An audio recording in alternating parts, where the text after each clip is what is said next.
নমস্কার বন্ধুরা, রিক্তার ঘরোয়া রান্নায় সবাইকে স্বাগত।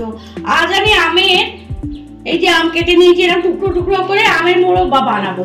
তো তার জন্য আম তো আমি এইভাবে কেটে নিয়েছি বললাম, তার সাথে আমি ভেলি গুড় ব্যবহার করবো। এখানে ভেলি গুড়, সামান্য লবণ লাগছে আর একেবারেই সামান্য হলুদ লাগছে।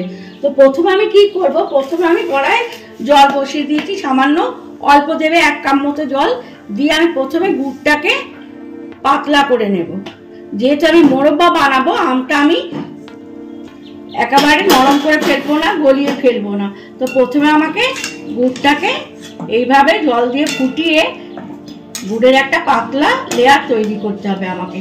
তো তোমরা আমার সঙ্গে থাকো, পুরো ভিডিওটা দেখতে থাকো আমি কিভাবে আমের মোরব্বাটা বানাই। গ্যাস কিন্তু জোরে দিয়ে দেবে, না হলে গুড়টা গলতে সময় লাগবে। তো গ্যাস জোরে দেওয়া আছে, দেখো এরকম ভাবে রসটা হচ্ছে, কিন্তু রসটা আরো শক্ত হয়ে যাবে, একটু গাঢ় হোক। গাঢ় হয়ে যাওয়ার পর কিন্তু আমি আম দেব, নাহলে আমটা ভালোভাবে বেশি গলে যাবে। অতটা আমি গলা চাই না, আমি মোরব্বা বানাবো, বেশ চিবিয়ে চিবিয়ে খাওয়া যাবে এইরকম।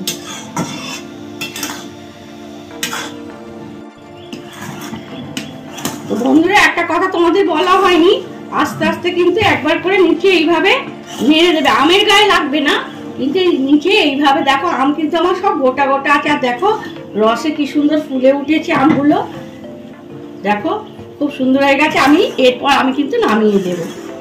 আমি এটা নামিয়ে দিয়ে তোমাদেরকে পরিবেশন করে দিচ্ছি আমের মোরব্বা। এই অবস্থাতেই রাখবে, কেন গুড়টা একটু টাইট হয়ে আমের গায়ে দেখো এই দেখো এইরকম রাখবে গুড়টা, ঠিক আছে?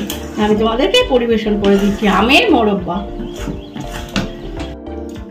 তো বন্ধুরা, রেডি হয়ে গেছে আমের ভেলি গুড় দিয়ে মোরব্বা। তো তোমাদেরকে আমি পরিবেশন করে দিলাম, দেখো। আর তোমরা এটা বাড়িতে এইভাবে বানাবে। আর ভিডিওটি কেমন লাগলো আমাকে অবশ্যই জানাবে। আর এরকম সুন্দর সুন্দর সহজে রেসিপি দেখতে হলে ইউটিউবে রিক্তার ঘরোয়া রান্না তোমরা অবশ্যই দেখবে। আর চ্যানেলটি দয়া করে সাবস্ক্রাইব করে দেবে। ভিডিওটা যদি ভালো লাগে বন্ধুদের সাথে শেয়ার করবে।